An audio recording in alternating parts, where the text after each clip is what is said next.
क्या किया जाए तो कहा गया कि भाई 62 के वॉर के बाद की बात है, 67 के आसपास की बात है। तो यहाँ पे क्या किया जाना चाहिए, तो अपने कौन उस समय हुआ कर थिमैया थे या कोई, मैं भूल गया, जो जनरल हुआ करते बड़े अधिकारी जो थे, उन्होंने इन चौकियों के ऊपर जो बैठे हुए थे उनको, जो कमांडर वहाँ पे बैठे उनको कहा कि भाई तुम ये चौकियाँ खाली कर दो, ये चौकियाँ खाली कर दो नथुला और जलेपला की, क्योंकि अपनी पार नहीं पड़ेगी, वहाँ पे चाइना की सेना ज़्यादा आ रही है, अपनी सेना कम है। तो जलेपला खाली कर दिया था हमने, और जलेपला खाली करके अपने पीछे आ गए। जो जलेपला पे चाइना ने कब्जा कर लिया था, अभी भी जलेपला के आसपास चाइना का कब्जा है। नथुला खाली करने से मना कर दिया था। जो वहाँ का कमांडर था, उस कमांडर ने कहा कि नहीं, नथुला खाली नहीं किया जाए। और नथुला वो जगह है जहाँ पे बैठ के चाइना दिखता है सीधा नीचे की तरफ। नथुला ऊंचा है, वो नीचे की तरफ है। यदि नथुला खाली करते हैं तो फिर अपने चाइना को दिखेंगे इधर, इसलिए नथुला को खाली नहीं करेंगे। तो नथुला अपने पास रह गया, जलेपला उनके पास में चला गया। वो जो कमांडर था जिसने रख लिया था, वो कमांडर अपने राजस्थान के थे सगत सिंह, जिनके नाम पर अपने क्वींस रोड से उधर आते हैं तो सगत सिंह चौक बना हुआ है। इस वैशाली नगर वाली रोड पे जाते हैं, विजय द्वार, तो झारखंड महादेव मोड़ के सामने उनकी मूर्ति लगी हुई है, सगत सिंह वो थे। 62 में भारत चाइना से बहुत भयंकर वाला हारता है। उस युद्ध में हारने के बाद में इंडियन आर्मी जो थी, इंडियन आर्मी का मोरल बहुत डाउन था, और इंडियन आर्मी को लगता था कि यार चाइना वाले तो कुछ भी कर सकते हैं, चाइना वाले तो किसी को भी हरा सकते हैं। जबकि 62 में अपने हार का बड़ा कारण ये था कि अपने पास हथियार ही ढंग के नहीं थे। नहीं तो हथियार ढंग के थे, हथियार छोड़ा, जूते नहीं थे, जूते कि उस सर्दी के लिए जो जूते चाहिए होते हैं वो जूते भी हमारे सैनिकों के पास में नहीं थे। उसके बावजूद अपने सैनिक लड़ गए थे। लता मंगेशकर इसलिए गा के गई थी कि एक एक ने 3 को मारा। ये मेरे वतन के लोगों में एक लाइन है, एक एक ने 3 को मारा, तो वो एक एक ने 10 को मारा, 3 के एक एक ने 10 को मारा, तो वो ये मारने वाले अपने वाले थे। तो वो जो चोटी है रजांगला की चोटी थी, जिस पर 62 वाली वॉर की बात है, रजांगला की चौकी थी, जिस पर अपने केवल 120 फौजी थे, और चाइनीज एक पूरी बटालियन आ रही थी, 1300 फौजियों की एक बटालियन आ रही थी। अपना वहां पर राजस्थान का एक मेजर पोस्टेड थे, उसमें मेजर सैदान सिंह।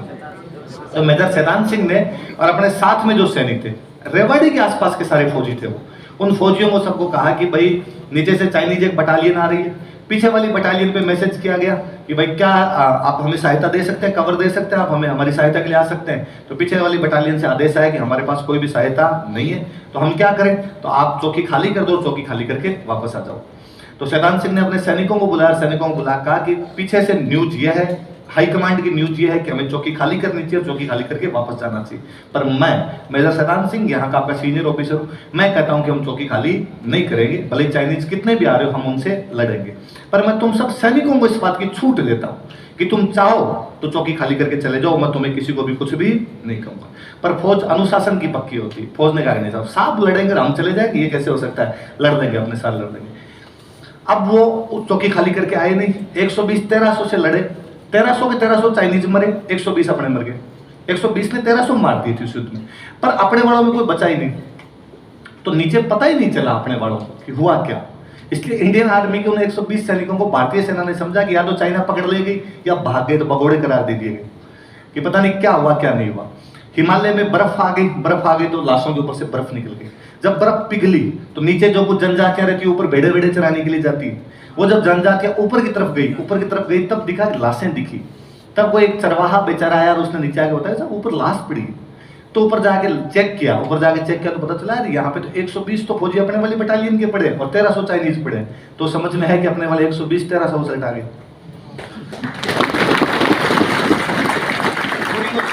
बटालियन मार दी थी लोग, और मतलब एक एक फौजी के लाश तक जो लाश थी ना, तो मतलब किसी के स्टैंड गन पे अब अंगूठा है वो उसी के ऊपर लगाया हुआ है। कि मेजर सैदान सिंह की तो दोनों हाथों में गोलियां लग गई थी, तो वो पैर से चला रहा था स्टैंड गन, पैर से स्टैंड गन चलाते हुए वैसे आई थी। बाद में मरणोपरांत परमवीर चक्र दिया गया था मेजर सैदान सिंह को 62 वाली वॉर के। तो वो रेजांगला का डर रहा था। तो नाथुला 60 तो उसमें हारे अपने। तो वो खूब ऐसी कई बटालियन की लड़ाइयाँ जो बहुत अच्छी लड़ाइयाँ, याद करने वाली लड़ाइयाँ। पर 62 को फिर भी हम इसलिए याद करते हैं, 62 में हम चाइना से हार गए थे। चाइना ने अपने कई क्षेत्र पे कब्जा कर लिया था, तो हमारा मोरल बहुत डाउन था और हमारे सैनिकों को लगता था चाइना कुछ भी कर सकता है। तो 67 में नाथुला पर पोस्टेड है सगत सिंह। वापस चाइना की तरफ से गतिविधियां बढ़ रही है, और चाइना वालों ने एक बड़ा जोरदार काम करना शुरू कर दिया। चाइना वाले एकदम बाउंड्री के उधर खड़े होते और उधर खड़े होकर भारतीयों को गालियां निकालते। हिंदी में उन्होंने कैसेट भरवाई गालियों की, और वो कैसेट लगा देते, और जो अपने नॉर्मल लड़ाई में नहीं निकालते जैसी गंदी गंदी गालियां, वैसी गालियां निकालते। हिंदी में कैसेट भरवा के लेके आते हैं, और सुबह सुबह उधर से कैसेट चालू कर दे और इधर गालियां निकालते। तो और बाउंड्री के ऊपर यहाँ अपना फौजी खड़ा, यहाँ चाइना वाला फौजी खड़ा। तो चाइना वालों ने कहा कि गोली वोली तो चलानी नहीं, बाकी लड़ लो। तो वो आगे धक्के मारे एक दूसरे को, यहाँ से इंडिया वाले धक्के मारते, उधर से वो धक्के मारते। सगत सिंह की जब पोस्टिंग हुई तो सगत सिंह को लगा ऐसे बात नहीं पड़ेगी, तो क्या किया जाए, तो कहा यहाँ फेंसिंग कर दो, तारबंदी। क्या कर दी जाए? तो नाथुला में तारबंदी, कि यहाँ पे तारबंदी करते हैं। तो कहाँ करें तारबंदी? तो ये लाइन है, इस लाइन पे अपने तारबंदी कर देते हैं। यदि चाइना वालों ने विरोध नहीं किया तो पूरा है भाई ये हमारी सीमा है, और चाइना वालों ने विरोध किया तब ये तो पता चलेगा डिस्प्यूटेड एरिया है। अभी तक यही नहीं समझ में आ रहा कि अपना है या चाइना का है। तो इन्होंने फेंसिंग करनी शुरू की, वहां इन्होंने फेंसिंग करनी शुरू की, तो उधर से चाइना वालों ने विरोध किया उसका कि भाई तुम ऐसे नहीं कर सकते। चाइना वालों ने विरोध किया तो अपने सगत सिंह का कहावत है कि अपने सारे फौजी बंकर में रहेंगे, कोई भी जो फौजी हो बाहर निकल के नहीं जाएगा, फेंसिंग कर रहे हैं केवल उतने लोग ही बाहर रहे। पर फौजियों में थोड़ा जोश था और वहां थोड़ी धक्का मुक्की हुई। जो चाइना का कमांडर था उसकी टोपी उड़ गई, किसी ने धक्का मारा तो चाइना वालों को बड़ा गुस्सा आया। तो चाइना वालों ने अपने कमांडर को गोली मार दी। कमांडर को जैसे गोली लगी अपने वाले फौजी टूट के पड़े। सगत सिंह से पूछा कि भाई क्या करें? सगत सिंह का मारो, अब जो होगा वो देखा जाएगा। चाइना की सीमा में घुस के मारा था, बहुत भयंकर मारा था चाइना वालों को 67 के अंदर। अपने शायद उसके अंदर कोई 301 फौजी शहीद हुए थे, और चाइना वालों के खूब सारे, मतलब खूब बड़ी संख्या के अंदर ही उनके, मतलब 7-8 गुना ज्यादा मान लो, उतनी संख्या के अंदर उनके फौजी शहीद हुए। 3-4 दिन की लड़ाई के अंदर आपने ये कर दिया था। अब चाइना ने बाद में आरोप लगाया हम पे। चाइना ने कहा कि भारत ने हमारी सीमा में घुस के आक्रमण किया। भारत हमेशा कहता है भाई हम किसी पर आक्रमण करते ही नहीं। तो चाइना ने कहा कि फिर तुम्हारी सबकी बॉडी जो है वो हमारी सीमा में कैसे है? जितनी भी भारतीय सैनिकों की लाश मिली थी वो कहां पे मिली थी? चाइनीज सीमा। इसका मतलब तुम्हारे वाले अंदर घुस गए। नाथुला हमने जीत लिया था 67 में। उसके बाद दोबारा कभी चाइना की हिम्मत नहीं हुई कि उस साइड से आक्रमण करे। नाथुला भारतीय इतिहास का स्वर्ण युग है कि नाथुला 67 में जीता था। नाथुला के बारे में बच्चे बच्चे को पता होना चाहिए। मुझे कई बार लगता है कि हम 62 की हार को सब जानते हैं, हम 67 को जीत क्यों भूल जाते हैं कि हमने नाथुला जीत लिया था। और मतलब वो जो लड़ाई है 62 वाली लड़ाई, वो 3-4 महीनों की लड़ाई है। उसमें जितने शहीद नहीं हुए थे उससे ज्यादा शहीद हमने चाइना के 67 के अंदर कर दिए थे, क्योंकि हमारे बहुत कम कैजुअलिटी हुई थी। ये केवल नाथुला की वजह से, क्योंकि नाथुला ऊपर था इसलिए वहां से चाइना नीचे दिख रहा था। ऊपर बैठ के नीचे मारोगे तो नीचे वालों ज्यादा मरेंगे। तो एक कमांडर की सूझबूझ क्या होती है 67 के अंदर सगत सिंह दिखाता है। उस 67 वाली नाथुला की जंग पर मूवी बनी हुई है पलटन, जिसमें जैकी श्रॉफ वाला जो किरदार है वो सगत सिंह है। उसमें तो इतना ढंका नहीं बताया हुआ। बाकी सगत सिंह मतलब भारतीय इतिहास का बेहतरीनतम कमांडर है। जनरल पैटर्न है कि या तो विश्व इतिहास में सबसे अच्छा कमांडर माना गया तो जनरल पैटर्न को माना गया, जिनके नाम पर अमेरिका ने टैंक बनाए थे, पैटर्न टैंक जो बने थे वो। या बाद में सबसे अच्छा कमांडर को माना गया तो वो बात जनरल सगत सिंह माना गया कि लेफ्टिनेंट जनरल सगत सिंह थे उतने अच्छे कमांडर। 3 युद्ध, 62 गोवा, 67 नाथुला, 71 पाकिस्तान को 3 युद्धों के अंदर कोई कमांडर जीत के आया था तो वो सगत सिंह था। 62 में तो गोवा में पुर्तगालियों का कब्जा था। गोवा में पुर्तगाली, भारत पूरा आजाद हो गया, अंग्रेज 47 में छोड़ के चले गए और गोवा को पुर्तगाली छोड़ने के लिए तैयार नहीं। तो नेहरू जी ने दिमाग लगाया। नेहरू जी ने गोवा वाले लोगों को कहा कि थोड़ा आंदोलन कर दो तुम, और तुम आंदोलन करके भारत में शामिल होना, भारत में शामिल होना, फिर हम देख लेंगे हमारे हिसाब से क्या करना है। तो गोवा में छोटा मोटा आंदोलन चलवाया उधर कि भारत में शामिल करो, भारत में शामिल करो। इधर से नेहरू जी ने कहा कि भाई घुसो अपने, तो गोवा के अंदर घुसो और देखी जाएगी। हमने कहा ये कि पुलिस एक्शन है, क्या है? पुलिस जा रही है, सिविल वॉर की स्थिति है, पुलिस जाएगी। भेजी हमने सेना। आज दिन तक हम कहते हैं हमने पुलिस भेजी थी, जब उतरी क्या थी? हमने पूरी सेना उतरी। पणजी से ठीक पहले एक नदी है, गोवा में पणजी है, पणजी से ठीक पहले एक नदी है। अपने वाले सैनिक रात को उतरते हैं वहां पे, रात को 50 पैराग ऐसी कोई वो बटालियन थी, वो रात को उतरती है वहां पे। सगत सिंह उसके कमांडर हुआ करते थे। रात को उतरे। अब रात को उतरने के बाद अब क्या करें, आगे क्या करना चाहिए क्या नहीं करना चाहिए? तो कहा भाई घुस जाओ, अंदर घुस जाओ। तो कहा सुबह का इंतजार करेंगे, तब तो पुर्तगाली अपनी सेना और बुला लेंगे। इसलिए रात को हमारे सैनिक नदी पार करके पणजी में घुस गए थे, पुर्तगाली में रह दिया था। सुबह तक पणजी हमारा था। जैसे पणजी का पतन हुआ, पुर्तगाली छोड़ छाड़ के भाग गए थे यहाँ से। उसके बाद पुर्तगाली घुस गए, तो पणजी को इतना आसानी से जीत लिया था जिसकी हद नहीं 61 के अंदर। फिर पुर्तगालियों ने उधर से कहा भी कि हम ये कर देंगे वो कर देंगे। फिर इंग्लैंड ने पुर्तगालियों को समझाया कि हम इतना बड़ा भारत छोड़ के आ गए, तुम इतने से गोवा के लिए क्या कर दोगे क्या नहीं कर दोगे, अगलों ने कब्जा कर लिया तो मरने दो। तो 61 में वो जीता, 67 के अंदर जीता नाथुला जीत गए। फिर पता चला यार इस वाली बाउंड्री पे इस आदमी को रखना चाहिए, इस आदमी के अलावा किसी दूसरे को रखने की आवश्यकता नहीं। तो एक लंबे टाइम तक रहे। 71 में हम पाकिस्तान से उलझ गए। पाकिस्तान चला के हमारे अंदर ही घुस गए और वो पाकिस्तानी लफड़ा हो गया वहां पर। हुआ क्या वहां पे, मैंने शायद बात बताई होगी पाकिस्तान मिलते हुए दिन आपको, कि वहां क्या हुआ कि पाकिस्तान दो हिस्सों में बंटा। जब भारत पाकिस्तान का विभाजन हुआ तो आधा तो हो गया पूर्वी पाकिस्तान, आधा हो गया पश्चिमी पाकिस्तान। ये ऊपर वाला तो पश्चिमी पाकिस्तान, पंजाब साइड वाला, इधर वाला हो गया पूर्वी पाकिस्तान। भारत के दो राज्य बांटे गए, पंजाब और बंगाल। पंजाब वाला जो पाकिस्तान था उसको पश्चिमी पाकिस्तान, इधर वाला जो पाकिस्तान उसको क्या बोलते हैं, पूर्वी पाकिस्तान। देखो और कितनी जोरदार बड़ी बात, पाकिस्तान की डिमांड करने वाले लोग थे यूपी बिहार के। डिमांड करने वाले लोग कौन थे, बंटे पंजाब और बंगाल। बंटे कौन, पंजाब और बंगाल। ये जो यूपी बिहार वाले जो मांग रहे थे, जिन्ना लियाकत अली जितने भी लोग मांग रहे थे, ये सारे इधर वाले पाकिस्तान में गए, पश्चिमी पाकिस्तान के अंदर चले गए। पश्चिमी पाकिस्तान के अंदर इनका बहुमत था। पश्चिमी पाकिस्तान के अंदर जाने के बाद इन्होंने कहा कि पाकिस्तान की राष्ट्रीय भाषा उर्दू होगी। राष्ट्रीय भाषा कौन सी होगी, उस देश की भाषा उर्दू बना दी गई जिसमें उर्दू किसी को आती ही नहीं थी, क्योंकि यूपी की भाषा थी उर्दू। पाकिस्तान में लोग कौन से गए, पंजाब या बंगाल। यूपी वाले तो थोड़े बहुत नेता टाइप के लोग गए या पैसे वाले लोग गए। गरीब आदमी कहाँ से जाता, उसकी जमीन यहीं पड़ी थी, वो जाएगा कहाँ से, तो यही रह गया। नेता नेता उधर चले गए, उनकी भाषा उर्दू थी, इसलिए पाकिस्तान की भाषा क्या बना गई, उर्दू। इसलिए आज भी पाकिस्तान में उर्दू पढ़ी जाती है, उर्दू लिखी जाती है, पर किसी को बोलनी नहीं आती। वो बोलते या तो पंजाबी है या सिंधी है या बलूच है या पश्तो है, अपनी अपनी भाषा बोलेंगे। ये वसीम अकरम और ये जीते क्रिकेटर, इनको सुनिए कभी आप, सारे पंजाबी, क्योंकि सारे पंजाब के। कोई सिंध का है तो सिंधी बोल लेगा, बलूचिस्तान का तो बलूच बोल लेगा, उत्तर पश्चिम सीमा पर आएगा तो पश्तो बोल लेगा। पर पश्चिमी पाकिस्तान वालों ने फिर भी स्वीकार कर लिया कि हमारी भाषा क्या हो जानी चाहिए, उर्दू। पूर्वी पाकिस्तान ने कहा उर्दू नहीं, न तो हमें आती है न हम इसे स्वीकार करेंगे, हमारी भाषा बंगला, इसलिए हमारी भाषा कौन सी होनी चाहिए, बंगला। और बंगला भाषा के लिए उन लोगों ने आंदोलन कर दिया।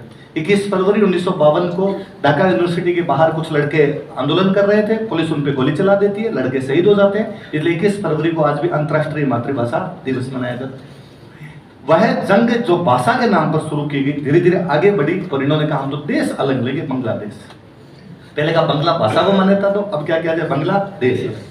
70 में चुनाव होते हैं पाकिस्तान के अंदर। पाकिस्तान में दो, एक इधर पश्चिमी और एक पूर्वी। पूर्वी पाकिस्तान में एक पार्टी हुआ करती, इस पार्टी का नाम था अवामी लीग। क्या नाम था, उसके एक नेता हुआ करते जिसका नाम था शेख मुजीबुर रहमान। और शेख मुजीबुर रहमान की पार्टी वहां पर जीत जाती है। शेख मुजीबुर रहमान की पार्टी जीत गई तो दोनों पाकिस्तान को मिला के सबसे अधिक सीटें शेख मुजीबुर रहमान के पास। तो पाकिस्तान के राष्ट्रपति या प्रधानमंत्री कौन बनने थे, शेख मुजीबुर रहमान। पर पश्चिमी पाकिस्तान वालों ने शेख मुजीबुर रहमान को गिरफ्तार कर लिया, तेरे को तो बनने नहीं देंगे। तो पूर्वी पाकिस्तान वालों को समझ में आ गया, न तो भाषा न हमारी सरकार, तो इनके साथ रहेगी, करेंगे क्या। तो इन्होंने कहा कि हमारा तो देश क्या हो जाना चाहिए, अलग। जब देश अलग की मांग उठाई तो पश्चिमी पाकिस्तान की फौज आई, फौज ने आके पाकिस्तान, इन पूर्वी पाकिस्तान वालों को काटना शुरू किया, मारना शुरू किया। जनरल टिक्का खान, क्या नाम था, जनरल टिक्का खान था। वो पहले बलूचिस्तान के अंदर मार गया था, बुचरर ऑफ बलूच, बलूचों का कसाई जनरल टिक्का खान। बाद में उसने आके यहाँ पे बांग्लादेश के अंदर मारना शुरू किया। तो बांग्लादेश में जब लोग मरने लगे तो भाग भाग के बंगाल आए। अपने वाला पास में पड़ता त्रिपुरा, बंगाल, असम, शरणार्थियों की भीड़ बढ़ती जा रही। तो इंदिरा गांधी को लगा कि पास नहीं पड़ेगी। तो इंदिरा गांधी ने कहा कि अब अपने हमला करो, उधर घुसो और घुस के इधर वाले पाकिस्तान को आजाद करवा दो। और बांग्लादेश कह भी रहा था कि तुम हमारा साथ दो और हम आजाद होने के लिए तैयार बैठे, तो अपने को इसको आजाद करवाना। पर करवाएं कैसे, सीधा सीधा यदि घुस जाएंगे तो दूसरे देश बीच में आएंगे, दूसरे देश आके कहेंगे कि साहब ये तो वायलेशन है, आप किसी दूसरे देश की सीमा में कैसे घुस सकते हैं। तो इंदिरा गांधी ने पूरी लगभग दुनिया का दौरा किया और सारे नेताओं को जाके समझाया कि हमारे देश में शरणार्थी समस्या बढ़ रही है, रिफ्यूजी, और हमारे देश में इतने शरणार्थी आ रहे, इनका क्या करें। इसलिए दुनिया वालों तुम पाकिस्तान को समझाओ कि बांग्लादेश के अंदर पंगे ना ले, वरना हम इन शरणार्थियों क्या करेंगे। कुल मिला के इंदिरा गांधी कहने का मतलब था कि देखो मैंने तुम्हें कह दिया, अब हम हमारे हिसाब से एक्शन लेंगे। सारे जीते, अमेरिका, इंग्लैंड, सब जगह गए इंदिरा गांधी, सबको कह आने के बाद में इंदिरा गांधी ने प्लान बनाया कि जून के अंदर अपने हमला करेंगे और हमला करके बांग्लादेश को क्या कर देंगे, अलग। भारत के उस समय थल सेनाध्यक्ष हुआ करते सैम मानेकशॉ। कौन हुआ करते, जनरल सैम को बुलाया। और जनरल सैम को बुला के इंदिरा गांधी ने कहा कि जनरल सैम, जून में हमला करना, जून में हमला करके हमें ये जीतना, बांग्लादेश को अलग करना। जनरल सैम ने कहा कि नो मैन, इन दिसंबर। हमला कब करेंगे हम, तो क्यों दिसंबर में, क्यों 6 महीने बाद में, क्यों 6 महीने, क्या पता पाकिस्तान की स्थिति और स्ट्रांग हो जाए, पाकिस्तान सहायता मांग ले कहीं से। तो उन्होंने कहा कि मैम थोड़े दिन पहले अयूब खान चाइना जाके आया। अयूब खान क्या, वो यहिया खान जो उधर का था, वो कहाँ जाके आया, चाइना। इसलिए चाइना से सहायता मांगने की कोशिश कर रहे हैं। और यदि हमने जून में हमला किया तो चाइना सहायता करने के लिए आएगा। चाइना सहायता करने के लिए आएगा तो हमें 3-4 बॉर्डर एक साथ खोलने पड़ेंगे। पाकिस्तान के साथ हमारे 3 बॉर्डर लग रहे हैं। बंगाल वाला बॉर्डर लग रहा है, बांग्लादेश पाकिस्तान है, ये बॉर्डर खोलना पड़ेगा। जैसलमेर में बॉर्डर लग रहा है, ये बॉर्डर खोलना पड़ेगा। पंजाब कश्मीर में बॉर्डर लग रहा है, ये बॉर्डर खोलना पड़ेगा। पाकिस्तान के 3 फ्रंट तो खोलने, यदि चाइना आया तो हमें अरुणाचल वाला बॉर्डर और खोलना पड़ जाएगा। इसलिए 4 फ्रंट पर इंडियन आर्मी लड़ेगी कैसे, और चाइना भारी पड़ जाएगा अपने पे। तो क्या किया जाए, दिसंबर में क्या हो जाएगा, कहा दिसंबर में हिमालय में बर्फ बहुत ज्यादा होती है, हिमालय में बर्फ होती है, इसलिए चाइना वाले सारे रूट ब्लॉक हो जाते हैं। इसलिए चाइना चाह के भी नहीं आ पाएगा, चाइना कैसे भी नहीं आ पाएगा। न कश्मीर वाला फ्रंट खोलने की आवश्यकता पड़ेगी। तो अपने फ्रंट 3 बचेंगे, पंजाब, राजस्थान और ढाका। और मैं आपको गारंटी देता हूं कि दिसंबर में हमला किया तो 15 दिन के अंदर अंदर पाकिस्तान सरेंडर कर जाएगा। 15 दिन के अंदर अंदर हम हरा देंगे। पक्का श्योर हो जनरल, तुम डैम श्योर, 200% श्योर हो। आप तो लिखवा के लीजिए कि दिसंबर के अंदर मैं पाकिस्तान को घुटनों पर ला दूंगा। 1 दिसंबर को युद्ध शुरू किया, 16 दिसंबर को पाकिस्तान घुटनों पर था। एकमात्र है जब दुनिया के इतिहास का एकमात्र उदाहरण, जब 93,000 सैनिक एक साथ नाक रगड़ रहे थे। इतना बड़ा समर्पण किसी देश के सैनिकों ने नहीं किया जितना पाकिस्तान वाले कर गए थे। 93,000 ने सरेंडर किया था। इसलिए अभी थोड़े दिन पहले अपने एक जनरल साहब ट्वीट कर गए थे। इस बार पाकिस्तान वाले प्रधानमंत्री ने ट्वीट कर दिया था कि भारत की क्रिकेट टीम को हमने 158-0 से हराया था, और अभी इंग्लैंड वाला ने इनको 170-0 से हरा दिया। तो अभी फाइनल जो 2020 का फाइनल है वो 170-0 और 158-0 के बीच में होगा। मतलब या तो भारत को हम 10 विकेट से हरा के आए थे, या इंग्लैंड 10 विकेट से हरा, अब हम फाइनल खेलेंगे। तो अपने जनरल साहब थे ढिल्लो साहब ने उस ट्वीट को रीट्वीट करते हुए कहा कि यहाँ तो फिर भी तुम खेल लोगे, लेकिन 93,000-0 वाला अभी तक भी नॉट तुम्हें वो याद नहीं आता। तो इधर वाला जब फ्रंट खोला, बंगाल वाला फ्रंट खोला, तो बंगाल के अंदर अपने जो उस समय इधर ईस्टर्न कोर बोलते हैं इसको, पूर्वी कमान के जो जनरल, जिनका नाम था जगजीत सिंह अरोड़ा, जग्गी उधर के वो कोर प्रमुख हुआ करते। जग्गी ने लेफ्टिनेंट जनरल सगत को कहा कि सगत तुम जाओ और तुम जाके ढाका का मैटर देखो, इधर का मैटर देखो। ढाका के ठीक पास से एक नदी निकलती है मेघना नदी। तो इनको कहा गया तुम मेघना पहुंच जाना, मेघना पहुंचने के बाद ऑर्डर का वेट करना कि क्या ऑर्डर आएगा, उसके बाद आगे का एक्शन लेना। और मेघना तुम्हें सुबह 10 बजे तक पहुंचना, ऐसा कोई इनको टाइम दिया गया, इस टाइम तक पहुंचना है। जनरल सगत वाली जो बटालियन थी वो मेघना पहुंच गई 8 बजे। अब मेघना क्रॉस करते ही ढाका है, तो बटालियन ने जनरल सगत से पूछा कि जनरल पहुंच गए हम तो मेघना के पास में, अब क्या किया जाना चाहिए अपने को। तो सगत सिंह जी ने कहा कि अपने मेघना क्रॉस कर लो। तो ये मेघना क्रॉस करके और 10 बजे तो ढाका पे कब्जा कर गए, ढाका पे कब्जा कर लिया। ढाका पे कब्जा करने के बाद सगत सिंह ने मैसेज किया, जग्गी को मैसेज किया, और जग्गी को लिखा भाई हमने ढाका पर कब्जा कर लिया। तो जग्गी बड़े गुस्से में आया और जग्गी ने कहा कि जब मैंने ऑर्डर ही नहीं दिया तो तुम वहां पे कब्जा कैसे कर सकते हो, तुम मेरे जूनियर हो, मेरे से बिना पूछे कैसे चले गए, और अब मैं तुम्हें ऑर्डर देता हूं तुम वापस आओ। तो उन्होंने कहा कि ऑन माई डेड बॉडी, अब तो मेरी लाश पे सेना वापस आएगी। 2 तरीके से आ सकती है, या तो मुझे मार दो और सेना वापस ले जाओ, या इंदिरा गांधी ऊपर से प्रधानमंत्री के ऑर्डर आ जाए वापस आना तो आ जाएगी, वरना मैं किसी ऑर्डर मान ही नहीं रहा। तो जग्गी ने कहा तो ठीक है, इंदिरा गांधी से ऑर्डर दिलवा देते हैं। लेकिन साउथ ब्लॉक, प्रधानमंत्री आवास का south block, Indira Gandhi meeting ले रहे हैं, पास में बैठे हुए बाबू जगजीवन राम रक्षा मंत्री हुआ करते, इधर IAS बैठे खूब सारे, और कोई बड़े अधिकारी जीते सारे बैठे हुए। अचानक एक पर्ची आती, पर्ची में पहुंचते पहुंचते जगजीवन राम के पास पहुंचते हैं। मैडम सीरियस हुए बैठे, इंदिरा गांधी वैसे भी बहुत सीरियस रहा करते थे, और उनको वो पर्ची, बाबू जगजीवन राम ने पर्ची पढ़ी, और पर्ची पढ़ी आगे मैडम की तरफ थी। पर्ची पे केवल 2 शब्द लिखे थे, ढाका कनकर्ड, ढाका जीत लिया गया। इंदिरा गांधी को पहली बार लोगों ने नाचते हुए और हंसते हुए देखा था कि साउथ ब्लॉक के उस गैलरी के अंदर इंदिरा गांधी की साड़ी का पल्लू कहीं लहरा था, और इंदिरा यस भी और इधर से इंदिरा गांधी ने कहा कोई वापस क्या आना है, वापस कब्जा कर लिया तो कब्जा है हमारा, अब कब्जा रखा जाए। अब कहा गया कि भाई पाकिस्तान को सरेंडर करवाओ, पाकिस्तान सरेंडर करने के लिए। तो जग्गी को भेजा गया, जग्गी कहा कि जग्गी जाओ और तुम साइन करवाओ, तुम सीनियर हो यार, साइन तो तुम करवाओ। तो अपनी तरफ से साइन करवाने के लिए गए जग्गी, पाकिस्तान की तरफ से साइन करने के लिए नियाजी, उनका कमांडर था उस समय, जनरल था उनका KM नियाजी नाम करके, तो नियाजी उधर से साइन करने के लिए आए। तो पाकिस्तान में नियाजी ने साइन किए थे, इसलिए नियाजी सरनेम पाकिस्तान में इतना वो अलोकप्रिय हुआ कि आज भी पाकिस्तान में नियाजी का मतलब माना जाता है गद्दार। यदि कोई नियाजी है इसका मतलब वो क्या है, गद्दार। इसलिए कोई नियाजी पाकिस्तान में होता भी है तो अपने नाम के आगे नियाजी नहीं लिखता, मुझे लगता है नियाजी कहते लोगों की भावनाएं बढ़ते, गद्दार 71 के अंदर सरेंडर कर दिए, वो मैंने थोड़ी किया था, जनरल नियाजी नहीं कहते, हाँ तो तुम्हारे बाप दादा कोई ना कोई, इसलिए नियाजी अपने नाम के आगे नियाजी लगाते ही नहीं। इमरान खान नियाजी है, इसलिए इमरान खान के नाम के आगे सरनेम नहीं। बाकियों में देखो आप, बिलावल भुट्टो, नवाज शरीफ, शहबाज शरीफ, आसिफ जरदारी, परवेज मुशर्रफ, सब के आगे सरनेम। इमरान खान उसको पता नियाजी लगाते हैं, पाकिस्तान की जनता गुस्सा आता है। तो कहते नियाजी जब साइन करने के लिए जनरल था तो उसने पिस्टल टंगी हुई थी, तो इधर अपने जग्गी बैठे हैं, इधर वो नियाजी साइन करने के लिए आता है, तो जग्गी ने नियाजी का बोले पिस्टल उतार, तुम सरेंडर किए हुए हो, सरेंडर वालों के जेब में पिस्टल नहीं होती है। तो उसने कहा यार इसमें क्या जरूरत है, निकाल पहले नियाजी पिस्टल रखता है, फिर वो सामने पिस्टल पड़ी है, मेज है, इधर जग्गी बैठा है, इधर नियाजी बैठा है, सामने पिस्टल पड़ी है। तो अब नियाजी ने कहा मेरे पास पेन नहीं है, साइन कैसे करूं? तो नीचे एक पत्रकार बैठे थे, उस पत्रकार ने पेन मैं दे दूंगा, तू साइन कर फटाफट। तो उसने वहां पे साइन किए। तो फोटो बड़ी शानदार फोटो है, जग्गी है, नियाजी है, इधर पत्रकार बैठे हैं, साइन कर रहे हैं, पीछे कुछ फौजी खड़े हैं, उनमें एक 6.25 फीट का एक फौजी खड़ा है, वो अपना लेफ्टिनेंट जनरल सगत सिंह है, जो अपने राजस्थान के थे, वो पीछे खड़े हैं, जिन्होंने वो ढाका पे कब्जा किया था उस समय। नियाजी जैसे ही वहां पे साइन करता है, बांग्लादेश वालों में इतना गुस्सा था, बांग्लादेश वालों का नियाजी को पीट पीट के मार दिया जाए, इसलिए भारतीय सेना जैसे तैसे मानव श्रृंखला बना के उसको जीप के अंदर बिठा के वहां से निकालती, वरना लोग बाटे मार मार के मार देंगे। तो पाकिस्तान के प्रति तो बांग्लादेश में ये नफरत थी। और ढाका पे जैसे 10 बजे हमने मेघना क्रॉस करके कब्जा किया था, बांग्लादेश के कॉलेज की समस्त लड़कियां भारतीय सैनिकों के पपियां झपियां सब कर रही है, मतलब गुलाब भेंट कर रही है, हक कर रही है इनको। तो इंडियन सोल्जर को तो खुद को नहीं समझ में आ रहा था क्या कर गए अपने ऐसा।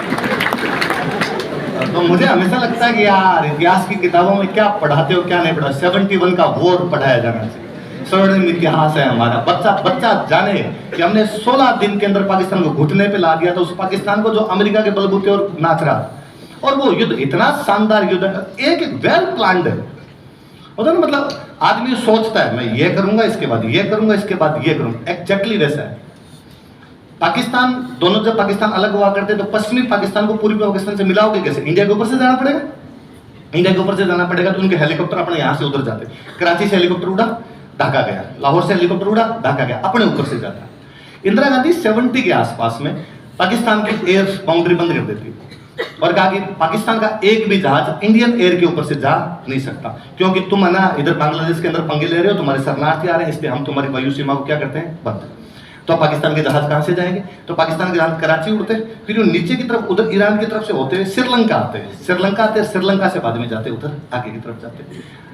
इंदिरा गांधी ने, मैंने बताई सही बात, इंदिरा गांधी एक और दिमाग लगाते हैं, श्रीलंका के साथ में समझौता करते हैं, उनके हवाई अड्डों की सिक्योरिटी ले लेते हैं कि सारे हवाई अड्डों की सिक्योरिटी किसके पास रहेगी? भारत के पास। इसलिए हवाई अड्डों की, कोलंबो की सिक्योरिटी भारत के पास, कराची का कोई हवाई जहाज जाएगा, हमको एक एक बात बताती, कौन जा रहा है, कौन आ रहा है, कितने सैनिक गए, कितने सैनिक नहीं गए। तो बांग्लादेश का जो आजाद होना है वो मतलब हमारे फौज का एक अलग ही रवैया है। 3 फ्रंट खोले हमने, एक इधर वाला फ्रंट खोला, सगत सिंह वाला फ्रंट खोला, एक पंजाब वाला फ्रंट खोला था, और एक जैसलमेर वाला फ्रंट खोल दिया था। तो ये दोनों फ्रंट तो पाकिस्तान ने खोले, पंजाब में पाकिस्तान आगे आ गया था, उत्तर असल की लड़ाई जो हुई थी, इधर ढाका वाला फ्रंट में पाकिस्तान घुस रहा था, हम आगे इधर थे। जैसलमेर वाले के अंदर पाकिस्तान नहीं आ रहा था, इसमें अपने जयपुर दरबार भवानी सिंह थे, जयपुर महाराजा थे भवानी सिंह, ये खुद ही चले गए थे, उन्होंने कहा मैं बेटा तो ये खुद ही घुस गए। 71 की वॉर के बारे में तो ढूंढ के पढ़ना कभी। कई बार बच्चा पूछे सर बुक कौन सी पढ़ना, 71 का वॉर पढ़ा जाए। मेरे को तो हमेशा इंग्लिश ना आने का रिग्रेट सबसे ज्यादा ये होता है कि इंडियन मिलिट्री हिस्ट्री पे जितनी भी बुक है वो सारी अच्छी बुक इंग्लिश में, और हालांकि पढ़ भी लेता हूँ, समझ भी लेता हूँ, पर वो फील नहीं आता। हिंदी में क्या, बुक पढ़ते समय आपके दिमाग में इमेज बननी चाहिए, ये चल रहा है, ये चल रहा है, ये चल रहा है। इंग्लिश में इमेज नहीं बन पाती, वो इमेज या तो अपने राजस्थानी में बनती है या फिर मेरे हिंदी में बनती है, क्योंकि माध्यम यही रहे, इंग्लिश इतना माध्यम रहा नहीं, तो वो समझ में आता है। तो मुझे हमेशा लगता है कि यार मैं जब कभी भी, आज नहीं 20 साल बाद, 30 साल बाद, जिस दिन इंग्लिश बहुत अच्छी होगी, जिस दिन मेरे दिमाग में इमेज बनने लगी, मैं इंडियन मिलिट्री हिस्ट्री की सारी किताबें पढ़ जाऊंगा। यार हमारे सैनिकों ने क्या हैतंगेज कर्तव्य दिखाए हैं, और हम जानते ही नहीं कि कौन जनरल था, कौन नहीं था। मतलब आज भी सैकड़ों लोग उस रोड से निकलते हैं, सैकड़ों लोग उस चौक के सामने से निकलते हैं, जयपुर का बच्चा भी नहीं जानता कि सगत सिंह कौन है।